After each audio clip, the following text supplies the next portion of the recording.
नमस्कार साथियों, आप सबका स्वागत है हमारे educational channel educator of Delhi में।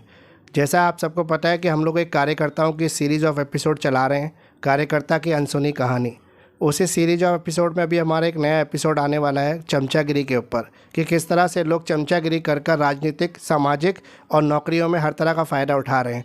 लोग चमचागिरी को एक शॉर्टकट की तरह इस्तेमाल करने लगे हैं। तो क्या चमचागिरी कितनी सही है और कितनी सही नहीं है, इसी का अवलोकन करने के लिए हम लोगों से मिलकर उनकी राय जान रहे हैं। पिछले हमारे इंटरव्यू में हमने केसी गर्ग साहब, जो एक वरिष्ठ कार्यकर्ता हैं और आरडब्ल्यूए के अध्यक्ष भी हैं, उनसे मिले थे। उनसे काफ़ी चीज़ों पर हमने प्रकाश डलवाया और काफ़ी चीज़ों पर हमारी चर्चा हुई। आज हमारे साथ जो मौजूद है वो हमारे भरत धीर जी हैं।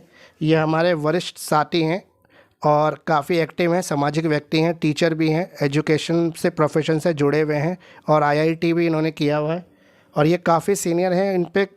इनसे लोग सामाजिक कार्यों के लगातार जुड़ते रहते हैं। पहले एक बात मैं ये क्लियर कर दूं कि हमारा किसी भी राजनीतिक पार्टी से कोई लेना देना नहीं है। ना हम किसी राजनीतिक पार्टी को टारगेट कर रहे हैं, ना किसी नेता, ना किसी विधायक को टारगेट कर रहे हैं। हम समाज की जनरल कुरीतियाँ जो समाज के बीच में घुस गई हैं, उन असामाजिक कुरीतियों को निकालने की कोशिश कर रहे हैं। लोगों का जो दिमाग है उसके व्यू पॉइंट्स को क्लियर करने की कोशिश कर रहे हैं, ताकि सभ्य समाज की एक स्थापना में हमारा योगदान हो सके। तो उसमें आज हम जो डिस्कस कर रहे हैं भरत धीर जी, वो हम चमचागिरी के ऊपर प्रकाश डाल रहे हैं। जैसे आपको पता होगा, आपने देखा भी होगा कि हमारी कार्यकर्ता की अनसुनी कहानी एपिसोड की एक सीरीज़ चल रही है। पिछला इंटरव्यू भी आपने देखा, काफ़ी अच्छा रिस्पांस मिला लोगों का। उसमें 700 से ऊपर व्यू हमें लोगों के मिले, काफ़ी लोगों का प्यार मिला, मैसेजेस आए। तो उसी में अब हम शुरू करते हैं। पहली बात तो आप चमचागिरी को किस तरह से लेते हैं, थोड़ा सा इस पर प्रकाश डालने की कोशिश करें। धन्यवाद मुकेश जी। सबसे पहले मैं आपका शुक्रगुजार हूँ कि आपने इस मंच से मुझे मौका दिया बात करने का। और एक छोटी सी रेक्टिफिकेशन कर दूँ, मैंने आईआईटी से नहीं, डीटीयू से इंजीनियरिंग किया है। 89 पास आउट हूँ। खैर, जहाँ तक चमचागिरी की बात रह गई, तो जैसे ही मैंने ऑफिस ज्वाइन किया तो इस चीज़ का आभास मुझे वहीं से शुरू हो गया था होना। ये दोनों तरफ है, पॉजिटिव भी ले सकते हैं इसको, नेगेटिव तरीके से भी ले सकते हैं। अपने बॉस को यस करना, उसको विश करना, उसकी बात को समझना, उसकी बात को मानना, ये एक अच्छी बात है। लेकिन हर चीज़ का एक लेवल और एक डिग्री होती है। अगर उससे नीचे अगर गिरता है इंसान, तो वो फिर उस चमचागिरी की श्रेणी में आ जाता है, जिसे हम यूज़ कर रहे हैं। चाटुकारिता है या चमचागिरी है, इस तरह के शब्द यूज़ होते हैं। अब चमचागिरी या चाटुकारिता बेसिकली एक नेगेटिव वर्ड है, लेकिन अगर इसकी डिग्री कम की जाए तो ये सभ्य शब्द भी बन सकता है।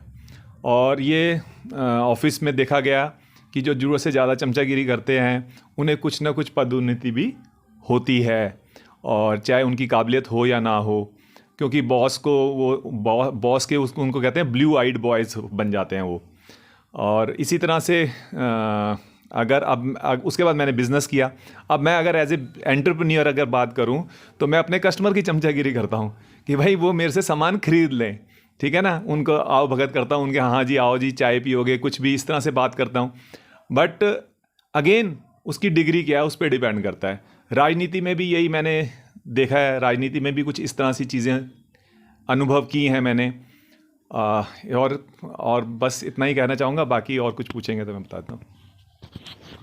बाकी जैसे आपने कई चीज़ों पर प्रकाश डाला, आपने एक बात ये की कि जैसे सेल से जुड़े अगर आप अपना प्रोडक्ट बेचना है तो अपने ग्राहक की चमचागिरी करते हैं। मुझे लगता है वो चमचागिरी नहीं होती, वो ग्राहक अतिथि देवो भव जैसे होता है, ऐसे ग्राहक हमारा भगवान है। वो हमारा, जब भी वो हमारा सौदा खरीदेगा तो हमारा बिजनेस ग्रो करेगा।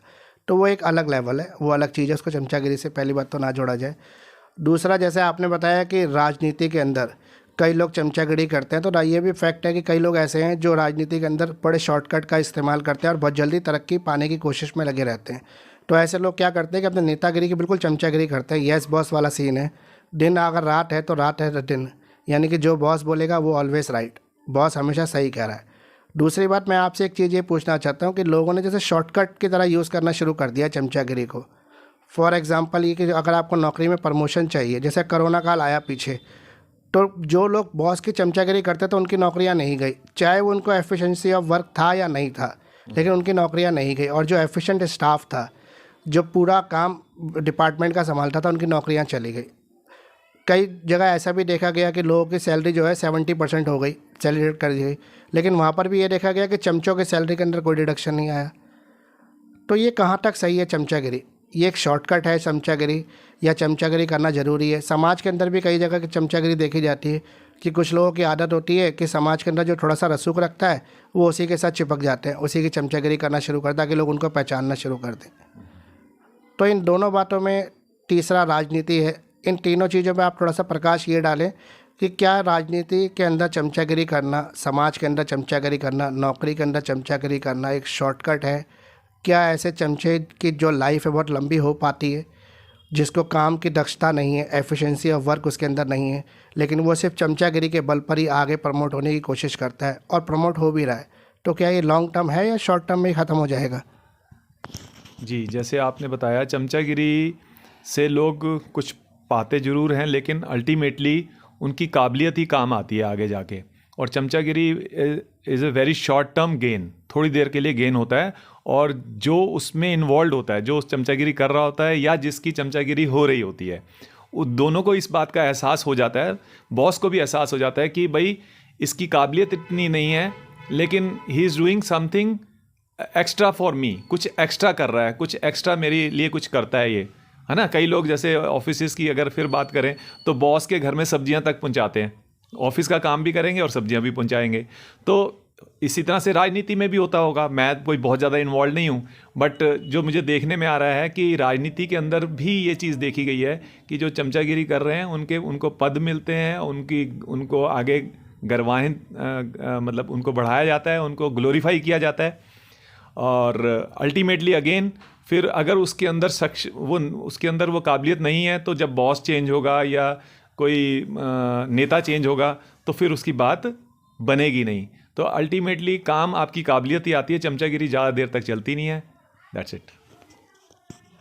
बहुत अच्छा है, आपने काफ़ी चीज़ों पर प्रकाश डाला। एक बात मैं और आपसे पूछना, सर राजनीति होती है, राजनीति में हमेशा नेता के साथ उसके चमचों की फ़ोटो और पिक्चर ही नज़र आती है, और जो भी लाभ होता है जो नेता अपने लोगों को देना चाहिए, जो जेन्युइन उसके वॉलंटियर है, कार्यकर्ता जिन्होंने मेहनत करके उसको उस मुकाम पे पहुंचाया और नेता बनाया है, लेकिन वो क्या करते हैं कि उससे अपना मुंह मोड़ लेते हैं। यानी कि नेता ऐसे लोगों से अपना मुंह मोड़ लेता है जो जेन्युइन उसके लिए जिता के लाए हैं या उन्होंने उसके लिए मेहनत की है। लेकिन कुछ चाटुकार जो होते हैं, जो चमचागिरी करने में एक्सपर्ट होते हैं, वो पहले कभी नज़र नहीं आते, ना नेता की रैली को मैनेज करने में नज़र आते, ना उसके चुनाव प्रचार को मैनेज करने में कहीं नज़र आते। कभी कभी आ गए तो आ गए, नहीं आए तो नहीं आए, लेकिन जब वो जीत जाता है और नेता बन जाता है, तो ऐसे चाटुकारों की या चमचों की संख्या उसके आसपास बहुत बढ़ जाती है। तो उस नेता को क्या करना चाहिए? अपने असली कार्यकर्ता को मान सम्मान देना चाहिए, जो अपनी इज्जत की साख की परवाह करता है, वो नेता की जायज़ नाजायज़ बातों को मानने के लिए तैयार नहीं है, सिर्फ जायज़ ही मानने के लिए तैयार है, या फिर उन चाटुकारों को उसको साथ रखना चाहिए जो यस बॉस कहने में माहिर हैं और गलत को भी सही कहते हैं, जो हमेशा नेता की जय जयकार करते हैं, उसको सच्चाई का आईना नहीं दिखाते। तो सच्चाई का आईना दिखाने वाले लोग सही होते हैं जो मुंह पे सच कहते हैं, या वो लोग सही होते हैं जो पीठ पीछे तो कुछ कहते हैं और सामने कुछ और कहते हैं? जी, देखिए, अगर नेता समझदार है तो इस चीज़ का बहुत क्लियरली वो डिसाइफर कर सकता है कि कौन किस कैटेगरी में है, कौन सा कार्यकर्ता क्लियरली बोलता है, कौन सा कार्यकर्ता मेरे सामने कुछ बोलता है बाद में कुछ बोलता है, या ये चाटुकारिता वाले कैटेगरी में आ रहा है। अगर उसको लॉन्ग चलना है, अगर उसको आगे और बड़ा नेता बनना है, तो उसको इन चीज़ों से थोड़ा दूर रहना पड़ेगा। और जो स्पष्ट बोलने वाले लोग हैं उनको अगर वो पास रखेगा, और देखो कोई भी राजा अगर हम हिस्ट्री में भी देखें, उनके जो सलाहकार होते हैं, जो उसके सेनापति होते हैं, उसके जो मंत्री होते हैं, वही उसको ऊपर भी ले जाते हैं, बड़ा राजा भी बन जाता है, महाराज भी बन जाता है, और वही उसको हरा भी देते हैं। तो सलाहकार जो होता है वो बहुत इंपॉर्टेंट होता है। इसी तरह से राजनीति में कार्यकर्ता बहुत इंपॉर्टेंट है कि वो किस कैटेगरी का कार्यकर्ता है। क्या वो पूरे लॉयल्टी के साथ लगा हुआ है पार्टी के साथ? एक बात, क्या वो जब समाज में जाता है पार्टी के बारे में क्या बात करता है, या पीछे आपकी पीठ के पीछे क्या बात करता है, या उसकी जो बोलने की तरीका है उसमें कितनी सच्चाई है और कितना उसमें लग लवेड़ है। ठीक है, तो ये नेता के ऊपर भी डिपेंड करता है। अगर नेता को बड़ा बनना है और ऊपर जाना है, मुकेश जी, मैं तो यही बोलूँगा कि it all depends upon the boss, it all depends upon the नेता कि वो किस तरह से इस चीज़ को लेके चलना चाहता है। मतलब एक नेता की अपनी काबिलियत है कि वो चमचों में रह के खुश होना चाहता है, कि हकीकत से भी मुंह रखना चाहता है, यानी कि हकीकत को फेस करना चाहता है। तो ये बहुत अच्छी बात है कि एक नेता के ऊपर डिपेंड करता है कि वो क्या करना चाहता है। तो नेता को भी मेरे ख्याल से ये बात अच्छी तरह पता होनी चाहिए कि जिस चीज़ का उसको 5 साल बाद फिर दोबारा पब्लिक को फेस करना है, तो ऐसे कार्यकर्ताओं को मान सम्मान मिलना बहुत ज़रूरी है। क्योंकि कार्यकर्ता किसी भी पार्टी से अगर जुड़ा है तो वो पैसों के लिए या किसी और तरह के फ़ायदे के लिए नहीं जुड़ा, वो सिर्फ अपने मान और सम्मान के लिए जुड़ा है। और अगर उसको ये मान सम्मान भी अपने नेता से नहीं मिलेगा तो शायद उसको अपने आप को कहीं वो ठगा हुआ महसूस करेगा, उसको लगेगा कि मुझे किसी ने धोखा दिया है। तो मेरी फिर एक बार ऐसे ही नेताओं से गुजारिश है कि अपनी आंखों के पर्दे थोड़ा सा खोलिए, थोड़ा सा बाहर जाके भी देखिए कि किन लोगों ने जनरली उनके लिए मेहनत की है और कौन से ऐसे लोग हैं जो चमचागिरी करके लाभ उठा रहे हैं। क्योंकि ऐसे चमचे जो होते हैं अपने नेता को बदनाम भी करते हैं। बहुत से ऐसे काम करते हैं जो नेताजी को पता ही नहीं होता और अंत में जाके वो ठीक रहा नेताजी के सर फूटता है जब 5 साल बाद चुनाव आता है। तो ऐसा ना हो कि हमारे नेताजी की आंखें लेट खुलें और जब तक समय और गाड़ी दोनों निकल चुकी हों। एक बात और मैं कहना चाहता हूँ कि आजकल कुछ तरह की शिकायतें आ रही, कुछ नेता जो हैं उनके ऑफिस के दरवाजे पब्लिक के लिए हमेशा बंद मिलते हैं। पब्लिक जाती है तो हमेशा ये कहा जाता है कि आज नहीं कल मिलेंगे नेताजी, कल नहीं परसों मिलेंगे, या नेताजी से मिलना है तो अपॉइंटमेंट लेनी पड़ेगी आपको। तो जो जन नेता है या पब्लिक ने जिसको जिताया है तो क्या उससे मिलने के लिए अपॉइंटमेंट वाला सिस्टम ज़रूरी है? क्या ऐसा होना चाहिए? क्योंकि नेता व्यस्त हो सकता है नेता के पास बहुत सारे काम हो, क्योंकि एक ही यही काम नहीं है, जनता का पार्टी की भी कई जिम्मेदारियां होती हैं।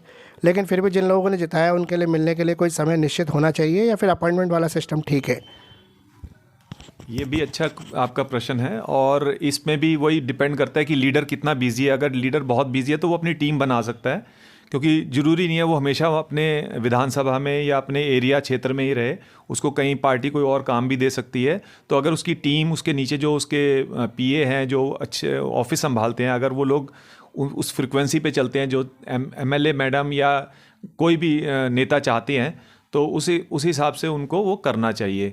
और उनको भी इस चीज़ का ध्यान रखना चाहिए कि भाई हमारे नेता का नाम ना बदनाम हो, हमारे बॉस का नाम ना बदनाम हो। प्लस डे टू डे नेता को भी अपना इस चीज़ को वो देखते रहना चाहिए कि कहीं ऑब्जर्व करते रहना चाहिए कि कहीं कोई ऐसा तो नहीं हो रहा कि पब्लिक डीलिंग में कुछ दिक्कत आ रही है, पब्लिक को कुछ अभाव सा फील हो रहा है। और बीच में पब्लिक के बीच में भी आना चाहिए और एक थोड़ा सा टाइम भी देना चाहिए कि इस टाइम नेताजी अवेलेबल होते हैं, और अगर सपोज उस टाइम अवेलेबल नहीं है किसी वजह से, वहाँ नोटिस बोर्ड पे लगा दिया जाए ड्यू टू दिस रीज़न नेताजी नहीं हैं, कहीं गए हुए हैं किसी काम से, तो आप 1 हफ्ते के बाद या 10 दिन बाद मिलेंगे।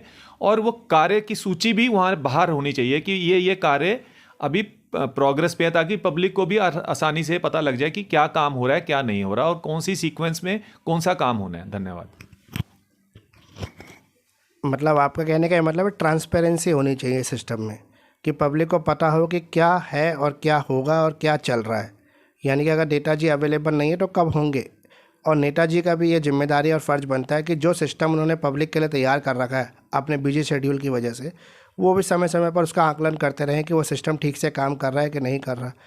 और कोई ऐसा अवसर, जैसे और भी तरह के साधन हैं, जैसे फेसबुक है, हमारा सोशल मीडिया के और साधन है, उसके थ्रू भी वो पब्लिक से लाइव होकर बातचीत कर सकते हैं अगर उनका शेड्यूल बिजी है तो। यानी किसी भी तरीके से उनको पब्लिक, जो अल्टीमेट उनका तरीका है, कोई नेता कितना भी बड़ा हो जाए उसको 5 साल बाद आना तो पब्लिक के बीच में ही है। उसको वोट तो वही पब्लिक देगी, चाहे वो पूरे देश में घूमेगा, चाहे वो मंत्री बनेगा केंद्र सरकार में, लेकिन अंत में वो आता अपनी असेंबली कॉन्स्टिट्यूंसी में या अपने एमपी है तो अपनी पार्लियामेंट्री कॉन्स्टिट्यूंसी में उसको आना ही पड़ेगा। वो वोट वहीं से लेगा, उन्हीं लोगों से लेगा। तो जब वो उन्हीं लोगों से वोट लेगा तो उसकी जिम्मेदारी भी उन्हीं लोगों के प्रति बनती है। तो वो कहीं भी पार्टी की किसी भी जिम्मेदारी, किसी भी पद पर बैठ जाए, लेकिन उसको अल्टीमेट जब वोट उसी पब्लिक का लेना है तो एक बार उसको ऐसा कोई साधन तरीका निकालना ही पड़ेगा कि वो पब्लिक के सामने आए और पब्लिक के ग्रीवेंसेस को सॉल्व करे। क्योंकि कई बार होता है कि पब्लिक को अपने नेता से मिलना, उससे बात करना भी अच्छा लगता है। काम होना या ना होना दोनों की बात अलग है, लेकिन सिर्फ एक नेता का मिलना पब्लिक से, वही काफ़ी दिलों को ठंडक पहुंचा देता है और लोगों की आत्मा भर जाती है कि हमारा नेता हमारे साथ खड़ा है।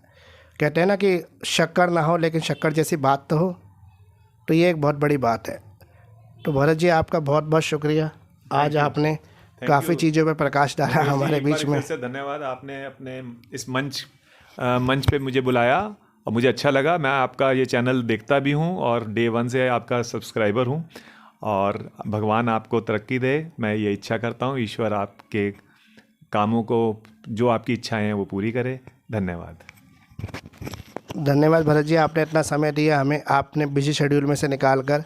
दूसरा, मैं लास्ट में एक बार फिर क्लियर कर दूं कि हमारा किसी भी पॉलिटिकल पार्टी से कोई रिलेशन नहीं है, ना हम किसी भी पॉलिटिकल पार्टी के लिए या किसी पर्टिकुलर नेता के लिए कुछ कह रहे हैं।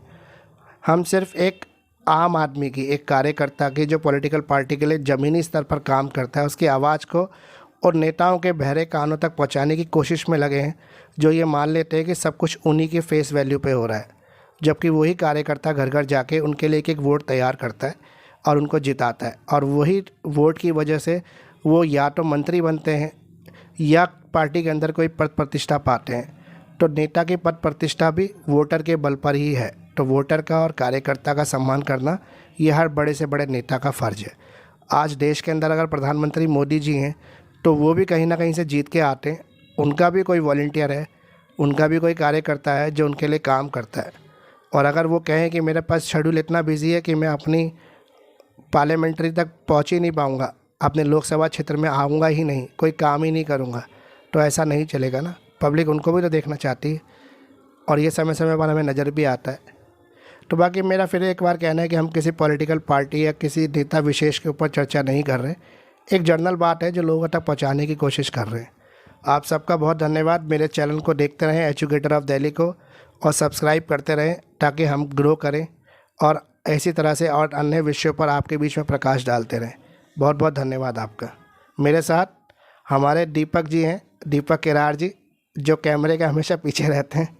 इनका भी एक विशेष योगदान रहता है हर कवरेज के अंदर। तो धन्यवाद दीपक जी, आपका भी बहुत शुक्रिया।